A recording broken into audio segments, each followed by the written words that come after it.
मागचे 4 दिवस पावसानं खरं तर विश्रांती घेतली होती। आज मात्र पुन्हा एकदा मुंबईमध्ये पावसाला सुरुवात झाली आहे आणि जोरदार पाऊस सध्या मुंबईमध्ये कोसळतोय। काही भागामध्ये सध्या पावसाचा जोर हा चांगलाच वाढलेला आहे आणि दृश्यमानता देखील कमी झालेली आहे। तर मुंबईसह पश्चिम उपनगरामध्ये मागच्या काही दिवसांची विश्रांतीनंतर पुन्हा एकदा जोरदार पावसाला सुरुवात झाली आहे आणि आठवड्याचा आजचा पहिलाच दिवस आहे। पावसाचा जोर पुन्हा वाढलाय, त्यामुळे पुन्हा एकदा मुंबईकरांची मोठी तारांबळ उडाली आहे। दृश्यमानता कमी झाली असल्यानं वाहनांचा वेग सुद्धा मंदावल्याचं पाहायला मिळतंय। तर उद्या आणि परवा मुंबईसाठी येलो अलर्ट जारी करण्यात आलेला आहे। तर मुंबईमध्ये पावसाचा रेल्वे वाहतुकीला फटका बसलाय। मध्य आणि पश्चिम रेल्वेची वाहतूक सध्या उशिरानं सुरू आहे।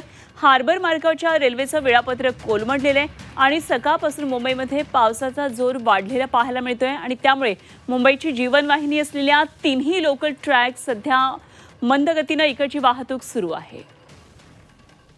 तर या संदर्भात आणखी सविस्तर माहिती जाणून घेऊया। मुंबईतल्या पावसाविषयी आणखी काय नेमकी अपडेट आहेत, आमच्या प्रतिनिधी सीमा आढे आपल्याबरोबर जोडल्या गेलेत।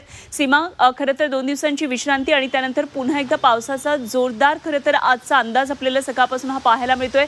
काय नेमकी मुंबईतली स्थिती आहे, कसा सगळा परिणाम सकाळपासूनच्या या पावसाचा दिसतोय?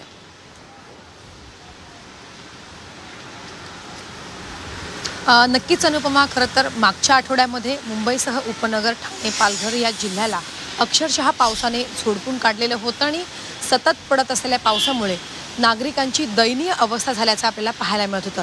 आता मागील 4 दिवसांपासून मुंबईसह इतर भागांमध्ये पावसाने उसंत घेतलेली होती आणि त्यानंतर पुन्हा एकदा आज पहाटेपासून जोरदार पावसाला मुंबईमध्ये सुरुवात झालेली आहे। त्यामुळे पुन्हा एकदा नागरिकांची दयनीय अवस्था होण्याची शक्यता सध्या वर्तवली जाते। पहाटेपासून जोरदार पाऊस दक्षिण मुंबई असेल किंवा मग चेंबूर, मानखुर्द, सायन, दादर या परिसरामध्ये मोठ्या प्रमाणात पाऊस झाल्याचं आपल्याला पाहायला मिळालं। आता मात्र पावसाचा जोर जो आहे तो काहीसा कमी झाल्याचं आपल्याला पाहायला मिळत आहे। मात्र सकाळी मोठ्या प्रमाणात मुंबई आणि उपनगरामध्ये पाऊस जो आहे तो धो-धो कोसळला आणि त्यामुळे पुन्हा एकदा पीक आवरमध्ये मुंबईकरांची तारांबळ उडण्याची शक्यता जी आहे ती वर्तवण्यात आलेली होती। अगदी पावसाचा जोर जर असाच कायम राहिला तर नेहमीसारखंच मुंबईची तुंबई आणि मुंबईकरांना आज दिवसभर सुद्धा हालअपेष्टांना सामोरं जावं लागेल। त्यामुळे निश्चितच आता काय पुढचा दिवस आजचा कसा जातो हे बघणं खूप महत्त्वाचं ठरेल। सीमा, धन्यवाद दिलेल्या सगळ्या सविस्तर तपशिलांसाठी। काय नेमके सकाळी मुंबईतले हे सगळे अपडेट आहेत पावसाचे, आमच्या प्रतिनिधी सीमा आढे आपल्याला देत होत्या।